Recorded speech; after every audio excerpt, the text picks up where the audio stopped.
Welcome to today's free webinar, How to Beat San Diego's Looming Solar Deadline. I am Sean Johnson, one of the co-founders of Approved Home Pros. We are a local home improvement resource where we screen and vet contractors and home improvement companies to find the very best. We're a San Diego-based company here. And we also have our TV on ABC 10 television and the news on ABC 10 with a home improvement feature there, as well as our radio show, longstanding show on Kogo AM 600. A little bit of housekeeping before we bring on our guest today and jump into the topic. Just a few quick things. The webinar will last from 12 to 1. We'll make sure we're all finished and wrapped up by 1, maybe a little bit even before, to honor your time. Questions will be answered after the presentation, after the main body of the presentation, during Q&A time at the end, so we'll reserve ample time for your questions. If you have questions during the webinar, go ahead and submit them along the way via the questions box. It's in the your little dialog box area on the right-hand side. We will not be using the hand raise function to ask questions during the webinar. Go ahead and again, submit those via the questions box. This webinar is recorded, so you will be able to go back later and watch it again if you have any questions, if you have anything you want to see, and you'll also be able to share it with your friends and family. So I want to thank our hosts, wonderful hosts, SunPower by Milholland Electric. In addition to being a member of the Approved Home Pro Network, one of our screen embedded pros for about 6 years now, Brian Milholland is a huge part of the network. We'll get to him in a second. But the company has been serving San Diego since 1990. Awarded Master Dealer by SunPower in 2016, one of only 28 dealers in North America, so very exclusive club with the very best, in our opinion, at Approved Home Pros. Panel manufacturer for solar power panels. BBB A+ rated. Solar roofing and electrical contractor. They never use subcontractors. I could do a whole webinar on that, how important it is with companies that do their own design, install their own internal roofing. So they're a great resource in every area there. And they opened the first solar design center in May 2017 in Poway off Pomerado Road in the Target Shopping Center there. And I won't read this line for line, but customer testimonials, and we have hundreds of them saying how easy, wonderful, and just great Millholland is to work with. So that's our company that we're dealing with today with our hosts. And our expert that we're going to be hearing from today, Brian Milholland, our resident solar expert with Approved Home Pros. Brian is a service-connected disabled U.S. Army veteran who served in the 82nd Airborne as an aircraft electrician. Started Millholland Electric in 1990 and holds contractor's license for electrical, solar, and roofing. He's a licensed commercial residential electrician in Arizona as well as here. North American Board of Certified Energy Practitioners since 2010. Small Business Person of the Year, that was a big deal for the Small Business Association of California, Small Business Person of the Year in 2015. Also just a good friend of mine. So let me bring Brian in today. Brian, the topic today is, what is the looming solar deadline? It's an ominous title, but for a reason, because there's some big things changing. Can you talk to the audience about what's happening? Sure. Yeah, the looming solar deadline. That's kind of scary, but it's also scary that not a lot of people are aware of it. The utility, along with the Public Utilities Commission, are kind of sneaking this in under the radar, and people are not talking about it. So what is it? Well, beginning April 1st, all new net energy metering customers in the sdg&e territory will be forced onto time of use rates. So that can be confusing. People don't know what time of use rates are, or even how their energy is being rated and how they're paying for it. But just know that this is a deadline that's coming up on April 1st, and it's going to cost the average consumer who goes solar more money to go solar. We're going to go into details on that in a second, correct? Right. We're going to go into the details. We're going to talk about how does it affect the consumer who is going solar. And we're also going to talk about what is net energy metering. If you haven't gone solar, you probably don't know what net energy metering is, and we have a poll later to find out what the audience does know about net energy metering. And then we talked briefly about time of use rates. We're going to go into that more, and whether time of use rates are good or bad for solar customers, and what does that mean. So in order to avoid the looming solar deadline, a customer who goes solar will need to have permission to operate from the utility before March 31st of this year to avoid being forced onto time of use rates. And the average lead time for solar is about 8 weeks. So that kind of do the math. That means customers will need to sign up for solar by February 1st to get on that. And the information that we're talking about, the time of use rates and being forced into the time of use rates, can be found at this link here, SDG&E, clean energy, time of use, period, grandfathering, net metering customers. But that is where I've got the information from the utility to describe what is happening. So first of all, we've got a poll. I'd like to find out how in depth I should go on some topics. So we'll start with net energy metering. A poll question should pop up for you. If you could answer regarding your knowledge on that, I would appreciate it, so that I can get very in depth on net metering or skim over it based on the knowledge here. We'll give you just a few seconds to get that done so we can answer the.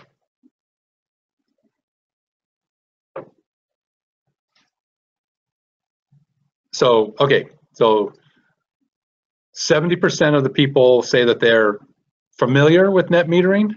That's great, and 30% have never heard of it. So we'll jump into net metering explained. And the basics of net metering are that when you go solar, we take solar panels, we put them on the roof of your house.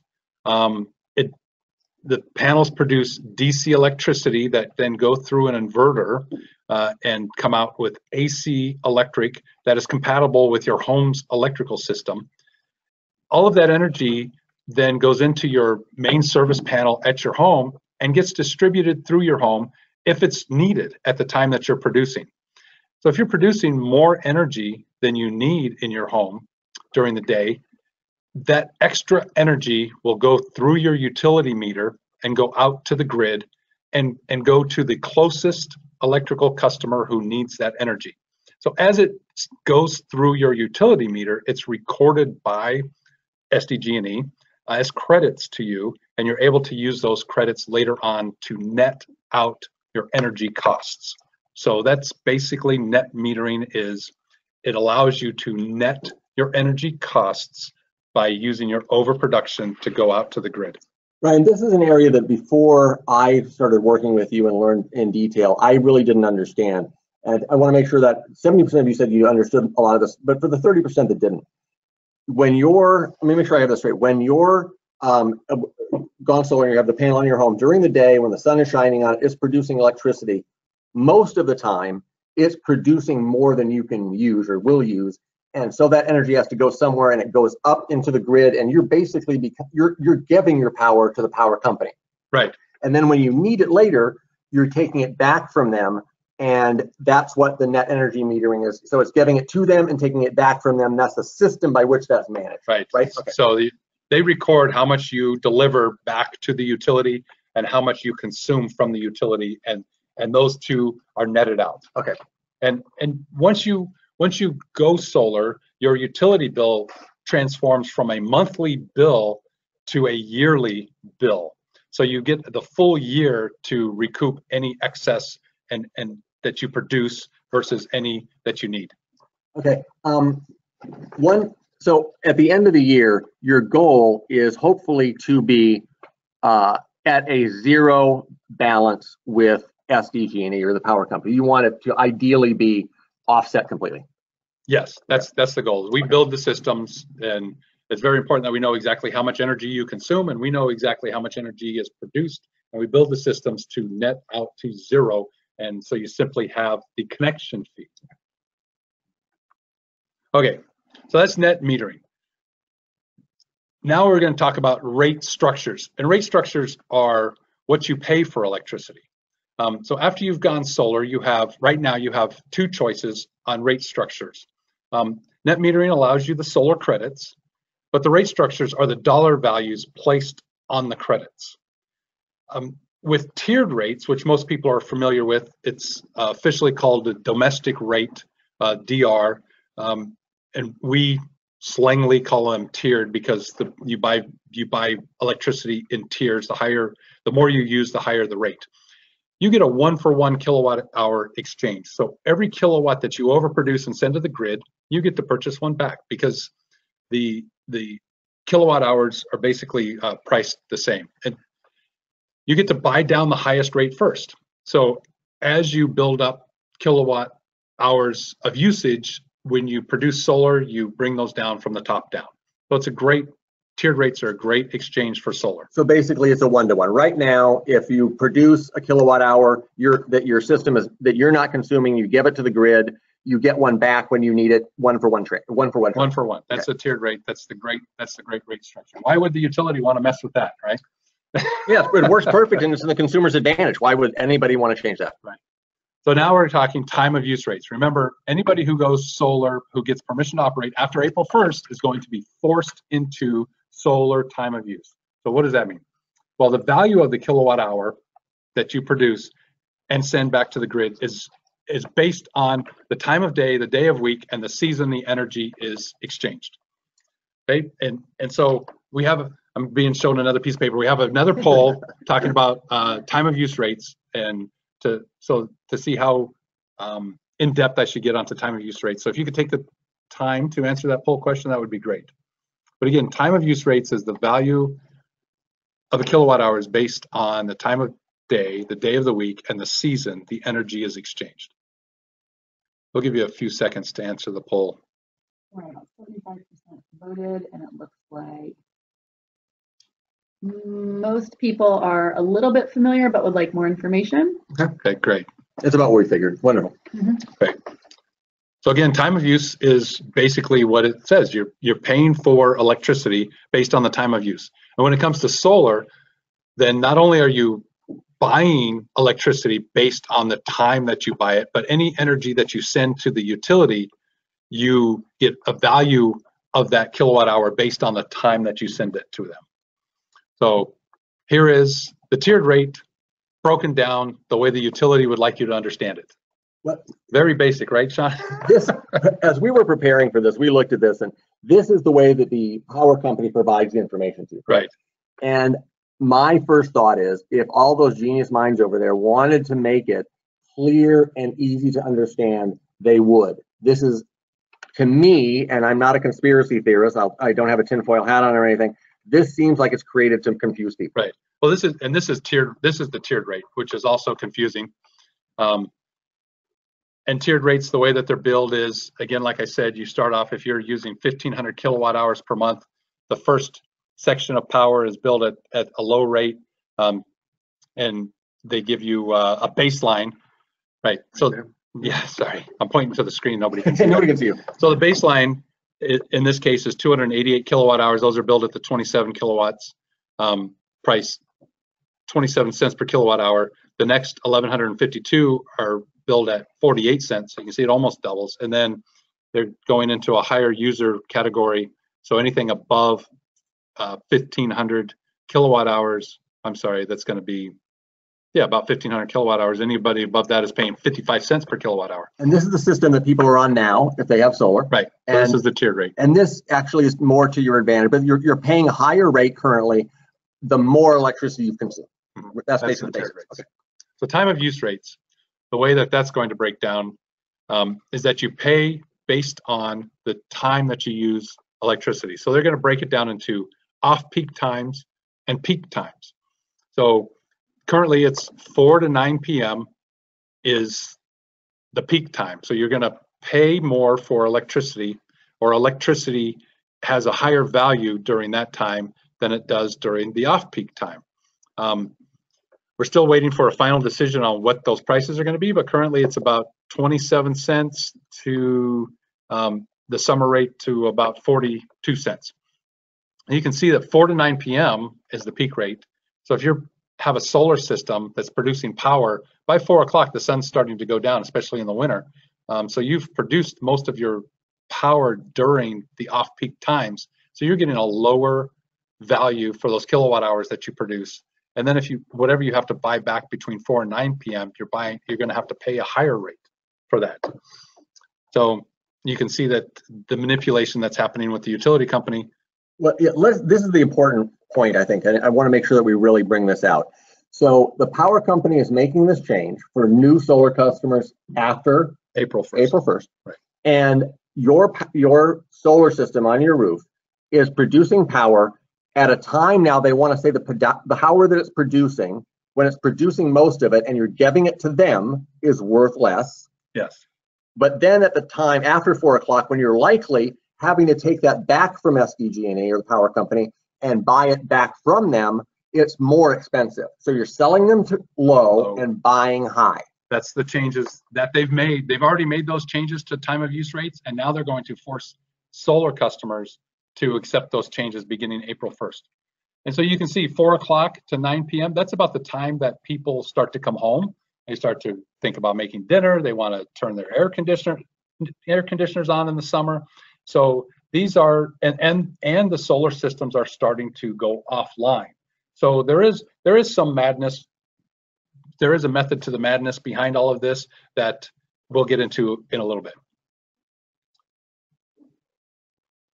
So then you have peak and off-peak rates. They're going to manipulate this also winter versus summer. So they're placing the peak time is going to cost more in the summer than it does in the winter. And that's based on the usage. So here you can see that the peak versus off-peak starts to flatten out. But most people who have solar, their solar system produces less, but they also consume less in the winter. So less of an effect of this in the winter than there is in the summer, but it's still there. So here we talk about a home energy profile after going solar. So you can see 0 is the baseline where you would be using no power.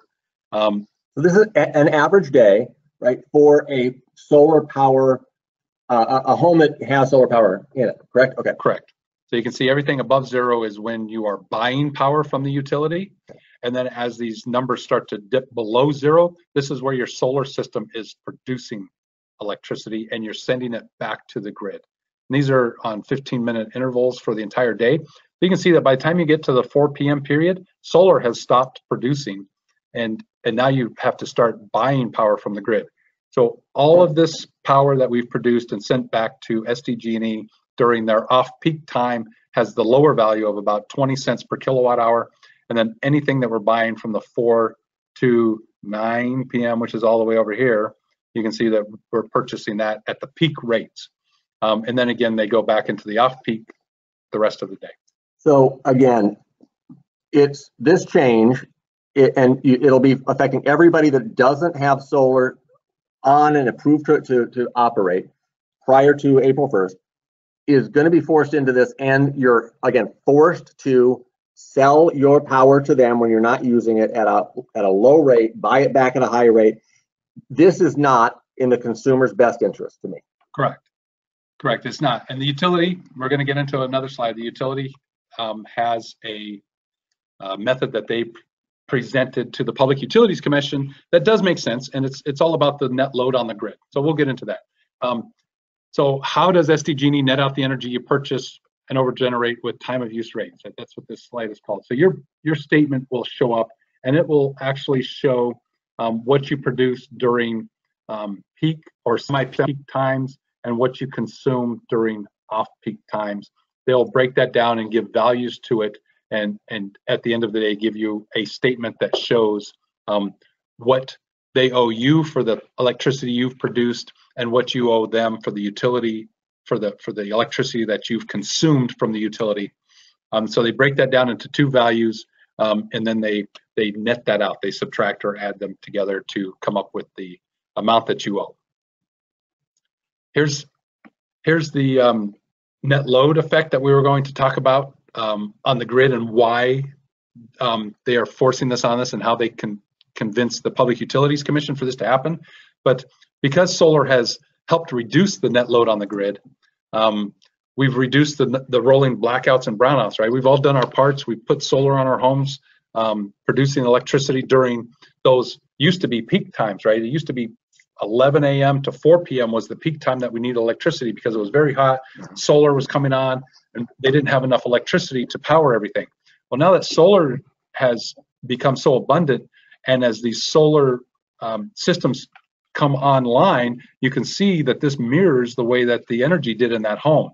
So this is the effect on the grid in San Diego, and you can see the need for power on the grid drops from 9 a.m. all the way through almost 4 p.m. So that's the effect, and I think I love this part. I'm a big fan of solar. This is the positive effect solar has had on the energy world, because all of these solar panels out there are really, in effect, power plants that are feeding energy up to the grid, and it's reduced the need for SDG&E or the power companies out there to buy power from a coal plant or whatever. Right. So there's less need for them to have that at that time. Right. Yes, that's true. And it's also, we've been subsidizing the utility company by building power plants for them. Yes. Is what we've been doing. So Yep. Everybody who has put solar on their roof, I love it. You've subsidized the utility company. They do not need to build new plants. They do not need the peaker plants. And it's worked for you too. So this is a win-win for everybody, because your electricity has been much cheaper. So the people who've got solar already are getting less expensive energy, and it's helped the overall energy world. Right. And so what's happening now, and the reason why the shift to time of use 4 to 9 p.m. is that as solar starts to go offline, you can see the increased ramp or the need for power to be purchased from outside sources increases dramatically between 4 and 9 p.m. So they're actually going to charge more during that time frame to try to get people to conserve power and to help decrease this huge ramp. So that's what scares the utility company right here, and this is what they've used to convince the Public Utilities Commission to allow them to manipulate these rates.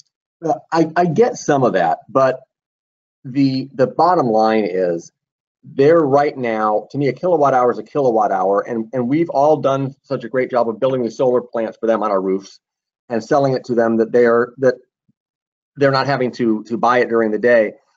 In my opinion, the one-to-one that's a current net energy metering, that's the most fair way to do it. The current system, the time of use rates, I mean the tiered rates, is the best way to do it. One-to-one ratio. This is, though there's a justification from the power company, it's going to hurt a bit the individual consumer that has solar. It will, yes. Mm-hmm. And there's ways to combat that. Yep. And that's what we're going to, ways to combat the SDG&E deadline and the increased rates. What a segue. What a segue. So number one is install solar and receive permission to operate before April 1st. That's the best way to do it. We'll come out, we'll take a look at how much power you're using. We'll build a system that will zero that out. The reason they set this as April 1st, having anything to do with April Fool's Day, that people didn't do it by then is kind of foolish. Yeah, well, that could be. Yeah. And the reason we're holding this webinar is April 1st, I don't want people to say, oh, I wish I had known beforehand. We're trying to do everything we can to educate and to help consumers in that regard. So install solar, receive permission to operate before April 1st. So that's by March 31st, right? You can use energy storage after that, and you can self-consume your solar overproduction. And we'll talk about that a little bit more. Or you can install additional solar on your roof to help over-generate power and build up bigger credits. So you're going to over-generate at like a 0.5 to 1. So if you double that, you're going to help to even that out a little bit. So those 3 ways to combat it right now. Number one being the easiest and best. Absolutely. And I said we would talk about energy storage. So energy storage is just that. You store energy in your home. Sean always wants to say batteries, and yes, it is batteries, but it's more than that. There's also the control. You have to know when to charge the batteries from your excess generation. So you have to know when you have excess generation, and then you have to know when to discharge those batteries when you have the peak rates. So you have to know when those peak rates are. So control is a big part of this. You have to be able to control the charge and discharge of this, and that's what energy storage is. It's the batteries, it's the controlling of it, and it's a lot of relays. So that's why we call it energy storage. It's not just batteries. So with this, what you're able to do, if I understand it correctly, and I've kind of learned a lot from Brian as we've gone through, is with the energy storage system, you no longer have to give your power generation that you're not using during the day, the extra power your panels are creating, you don't give that to the grid, to the power company, and let them control what the price is and all that stuff.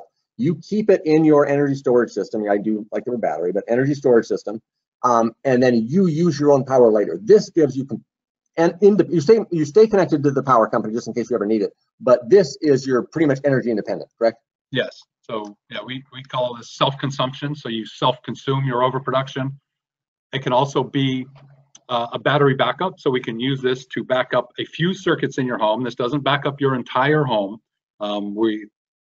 It takes a lot of power to do that, and it's very expensive. So we can back up a few circuits in your home in case power were to go out. You could still have those circuits on.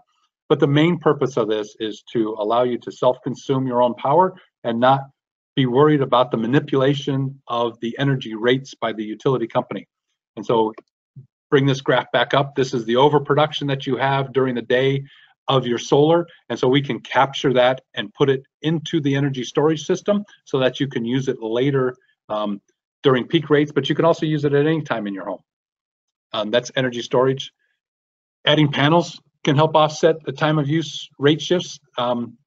Where each home is different, each energy user is different, so we need to calculate exactly when and how much energy you use by the 15-minute interval, so we can determine exactly how many more panels you need, but you can calculate at least 10% more panels are going to be needed once we hit the April 1st deadline. So we take a look at how much overproduction you have and how much usage you have, and we can calculate the values of those placed on each kilowatt by the utility, and we determine how much extra production you need for that. So that solution is for those people that wait past the deadline. Solar still makes tremendous financial sense. It still will make sense to go solar no matter what, but you have to make some of these accommodations, either the more panels or the energy storage makes it make more sense. Okay. Right.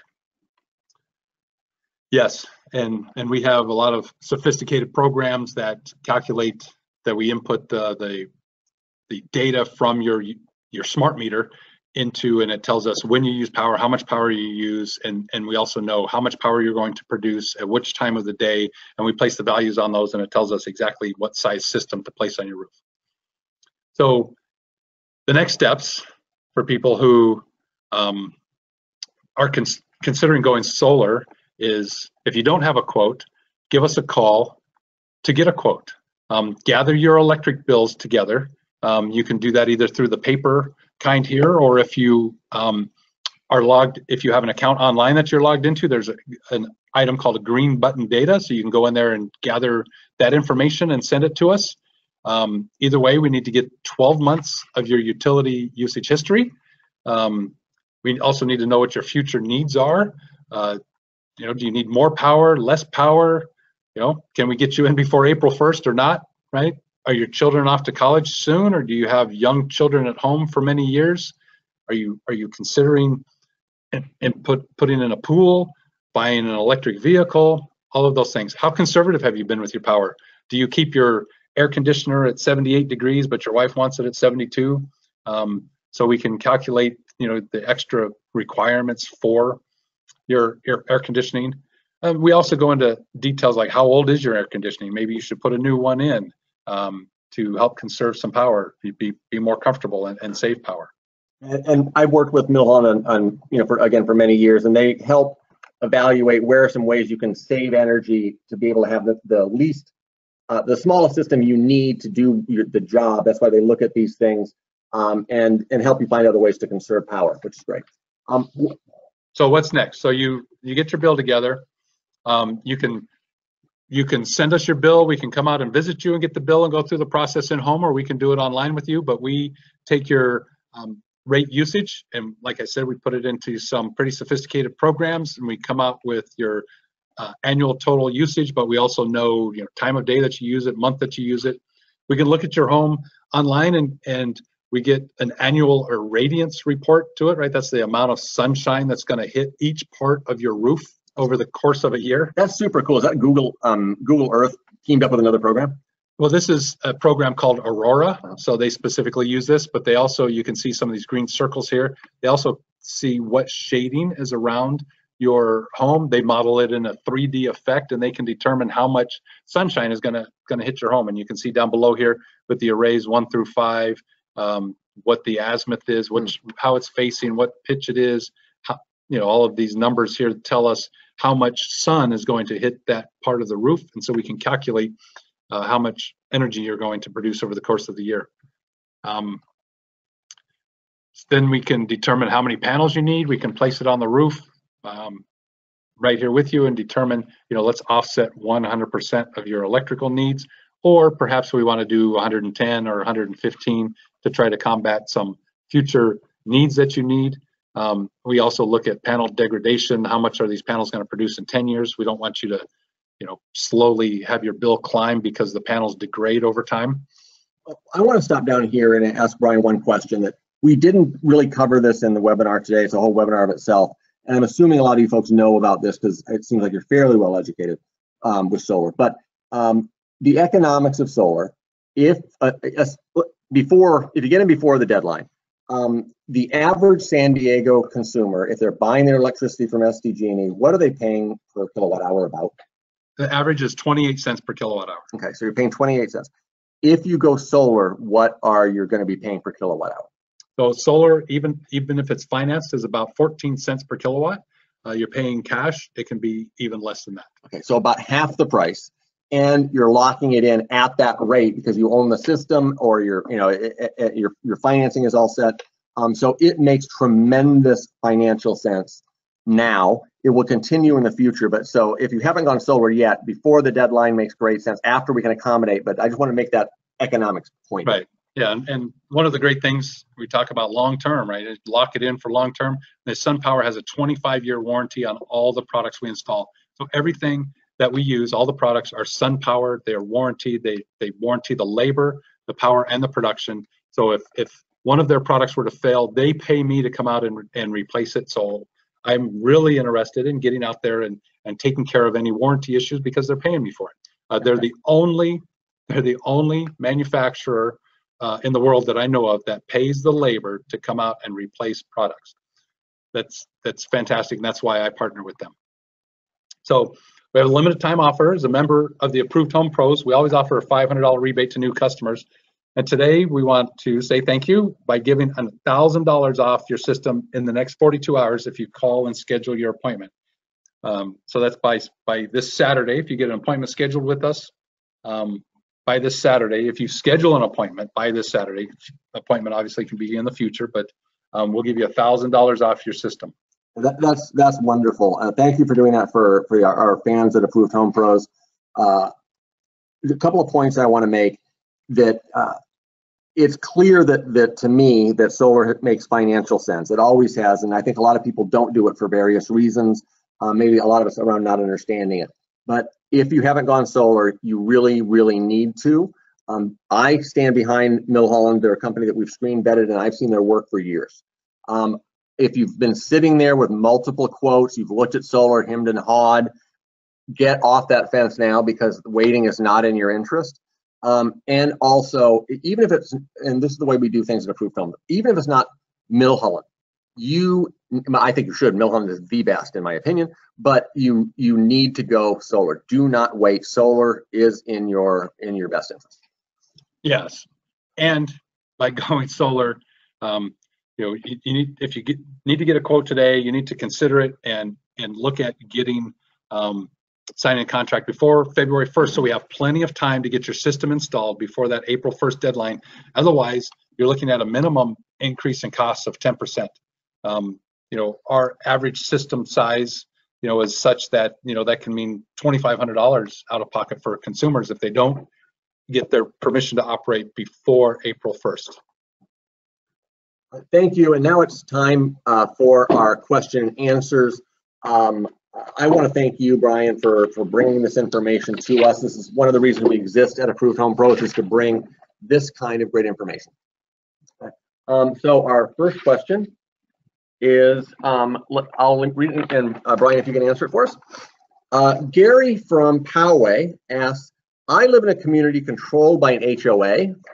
Can I still go solar before the deadline? Big issue. A lot of people have HOAs. How does that affect things? Yeah, so that is a big issue. So HOAs, they can take a month to 2 months to approve solar. So if you live in Poway in an HOA, it's going to be very close to get in before the deadline because the city of Poway sends their permits out to a private engineering firm that takes at least they take a minimum of 2 weeks to turn around the permits. So if there's an issue with the permit and they have a question, it takes a month. At the same time, we can submit to your HOA, but some of those only meet once a month. And say they don't, let's say they meet on the 15th, they're not going to meet again until February 15th. So if you don't get approval right then, there still may be an issue. So there still is time, if you're in an HOA in Poway, to go solar and beat the deadline. But we are very cautious in saying that we can absolutely do it because of the issue with HOA and the different permitting departments. But a lot of the cities have done a great job in fast tracking solar so we can get permits very quickly. Okay, thank you. That's good information. Our next question, John from Santee, he wants, this is a great question. What is to keep the utility company from changing things up again? Yeah. Well, basically there's the Public Utilities Commission that the investor-owned utilities, SDG&E, have to go to request rate changes or structure changes. That committee's not in anybody's pocket. No, I'm not going to. No. Well, they're appointed by Jerry Brown, so you would think they would be lean towards the liberal side, but they also need jobs once they're off the committee. So, whole other webinar. So what's to keep the utility from changing again? Well, we talked about net metering. So net metering allows you to send your power back to the grid. So you will have that net metering agreement for 20 years. So that's locked in for 20 years. Now the time of use time period that you sign up for, that's also locked in for 20 years, but the price that they change for those rates can vary. So there is nothing that will keep them from changing except that you do get a 20-year agreement for net metering, and they do lock in that time of use rate. So the best thing to do is to go solar before April 1st, because then you'll get the tiered rate locked in for 20 years along with the net metering. That's the best thing to do. Okay. One other question here, and then I got another one coming online. Sarah from El Cajon asks, if you do go solar before the deadline, how long will the agreement last? You kind of covered that a little bit in the 20 years. Yeah. Next up, this is from Bruce. Let me see if I can find the question here. Which manufacturer is the best? Is that the question? Oh, so yeah, which manufacturers do we use? Well, it's SunPower is the manufacturer that we use. So SunPower's been in business for more than 35 years. They have over 700 patents in solar technology. They're headquartered in Richmond, California. They have more than 6,000 employees, and they do nothing but solar. So they provide a 25-year, I call it bumper-to-bumper warranty. They cover labor, they cover power, they cover production, 25 years. They also have the highest efficient solar panels in the world. They're 22% efficient in the panel right now. I think they're getting close to 25% efficient on the module level. We use AC modules, so they have a built-in inverter. Right now, they're up to a 260-watt panel with 360-watt panel with a 320-watt inverter built in. So we have AC coming out of the panel. They also warranty the racking. So the entire system is all SunPower. It's all warranted by SunPower, and we're a master dealer for SunPower, and they have 450 dealers throughout the United States. So you should have comfort in the fact that they are the top manufacturer. They've been in business for 35 years. We've been in business 28 years, and if you do need service on your system, they have a dealer network that can help provide that if for some reason Millholland Electric is unable to do that. And just from my outside perspective, I have talked to many solar companies and experts, and people that provide and work with a variety of different panels will generally, the agreement is that SunPower are the superior panels. People that can sell multiple lines and multiple brands. I've found that most people are in agreement that they're the premier panel. Another thing that I'm going to bring up is a lot of the foreign panels, there are some really interesting things like a company called Canadian, right? Right. Solar. Canadian Solar, and you think that's a Canadian panel? It's actually Chinese. It's a completely Chinese panel. So be careful with some of those things, and really make sure you understand the manufacturer. And I think SunPower is the best. And in contrast to the warranty, I talk about the bumper-to-bumper warranty. 25 years covers labor, power, and production. With all other manufacturer warranties, if something were to go wrong with a manufactured component, the homeowner is on the hook to get somebody out there to troubleshoot the system and interact with their tech support, and then pull that component off the roof and ship it back, all at the homeowner's cost. Then the manufacturer will determine, yes, that product's bad. They will ship a new product. So they will replace the product. They will do the shipping. But then it's on the homeowner to get that product installed back on the roof. So SunPower covers all of that. Their warranty is superior. There was one other question from Bruce. I think we'll quickly through this. We got several other coming in. What is the cost of the backup system? I know that's going to vary, right? It does. It does vary. So everybody loves Tesla. When people talk about backup systems, Tesla is the number one that everybody's talking about. They're driving the need for people to have backup, right? It's great promoters. So if you go onto the Tesla website, they list their energy storage system at $6,500.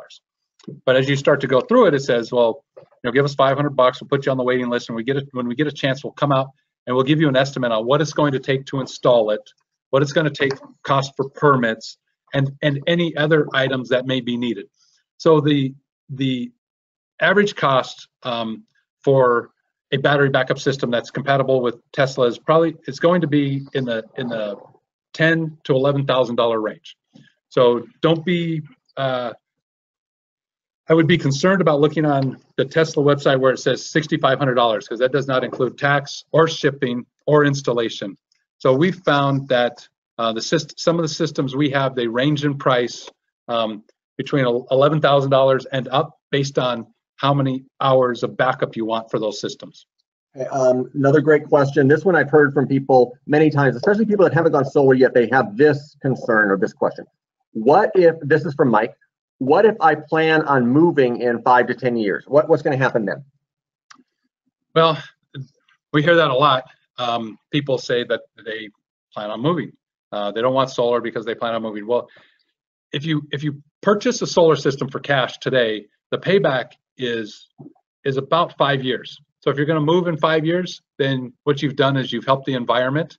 You've recouped all of your money on that solar system, and you've also given a great system on your home for the new buyers. So your house does increase in value. What the value of that increase is still under debate. But what I like to say is, if there's two homes right next to each other, everything being equal, one has solar and no utility bill, and the other one doesn't have solar and has a utility bill, which home would you consider? So if you're planning on moving in 5 to 10 years, solar you will have recouped all of your money in that period of time, and then your home will have a higher value because you do have solar on it. Yeah, and I've seen that same thing is within 5 years, depending on how you're financing things, you're going to have recouped your money. So you've had an advantage, and you have a home that's worth more because you have that solar system on. If you're moving in a year, that might be a window that you don't want to do it. But 5 to 10 years, I think you're great. The other thing is, make sure you have a realtor that understands that value and that is going to sell that through as a part of the value of your home. And most good realtors will do that. Yeah, and you also want to consider how you purchase that solar system if you're planning on moving in 5 years. You don't want to get a 20-year lease that's very complicated to try to explain to a new buyer how this lease functions, and they may have to assume it. So, in that regard, you would want to either pay cash or to finance it through a traditional method that can be paid off without a penalty at some point in the future. Yeah, exactly. And we offer all of those financings. We have the loan, we have lease, we have PACE financing, and of course we take cash. You take cash. We have a good question. It's a little bit longer one, Brian, so I'm going to read it here. Hopefully everybody can hear me okay. Is the time of use schedule, what time is peak, off peak, etc., locked in for 20 years?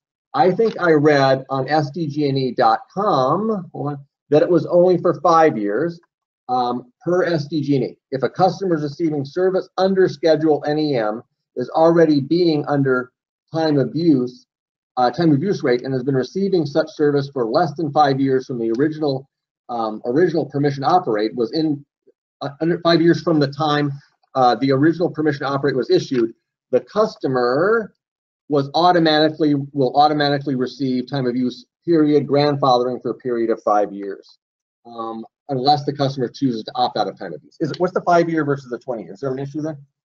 So originally, prior to NEM ST, we had NEM 1, we call it. So under NEM 1, you could opt to have time of use or tiered, just like you can today. But time of use at that point, the peak period was 11 a.m. to 4 p.m. So the value of a kilowatt hour during that time was higher. So if you had solar and you were not home during the day, the best thing for you to do was to opt into time of use so that you could take advantage of that peak rate 11 a.m. to 4 p.m. When they moved to NEM ST and started manipulating the time for peak, they gave solar customers the ability to grandfather in that existing time of use period of 11 a.m. until 4 p.m. for 5 years. So you could have grandfathered in that time period of 11 a.m. to 4 p.m. for 5 years. The NEM is 20 years. The rate, which is time of use or tiered, those are always subject to change. So you will not be locked in for a specific period of time. So the solar industry fought against them changing the time of use from 11 to 4 peak to 4 to 9 peak. And so what we did win was the fact that we could grandfather that in for 5 years on the old peak rate. So the new peak rate is not advantageous to solar customers. So you don't want that locked in for 20 years. If they want to change that back to the 11 to 4, you definitely want to be able to switch back. So, but if you had the old time of use, 11 to 4, the great rate, you got 2 for 1 basically on your kilowatt hour production. That is grandfathered in for 5 years. Complex issue, but it is. So the 20 years is the net metering, the net energy metering. So that's the key thing. The thing is that in states that don't have the net metering law, this is the difference. So in states that don't have the net metering law, you can't even send your electricity out to the grid. You have to try to keep it in your home. And some of them have said, okay, we'll allow you to send power back to the grid, but we're only going to give you the offset of the generation cost. So you may pay 20 cents per kilowatt, but the utility only pays 5 cents for the generation of that. So anything you overproduce, they're only going to give you 5 cents. They're doing that now in Imperial Valley here in California. So we still have a win with the fact that the net metering allows us to have the retail rate of electricity to offset that overproduction. So that's still a huge win. That still makes solar 100% viable to have that in effect. So being grandfathered in for net metering for 20 years, what that means is that you're going to get the retail rate of electricity. That's very important. That's, again, thank you for the clarity on that. That's wonderful information. We are in a state that is advantageous for solar, and we're in one of the hottest cities for solar here in San Diego. But the last thing I want to do is make sure that everybody knows how to take the next step.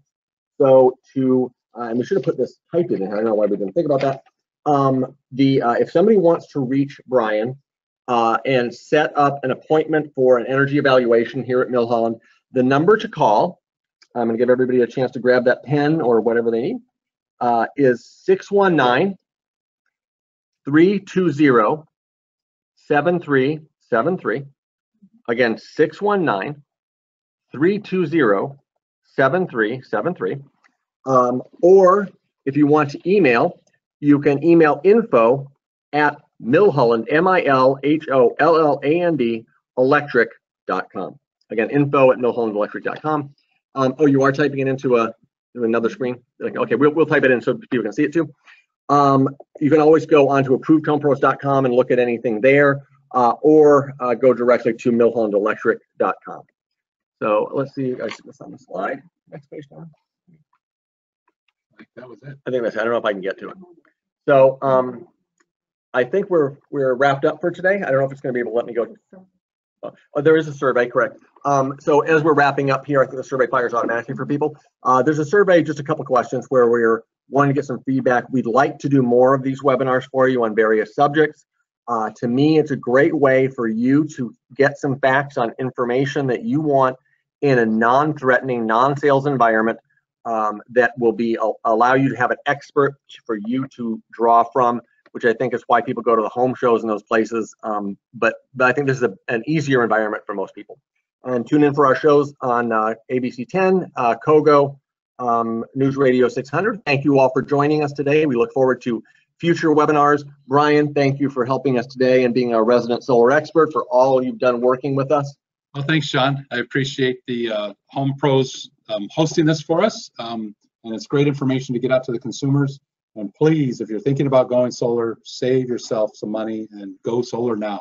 All right, thank you all for joining us. We're going to be ending the webinar now. Thank you. Bye-bye.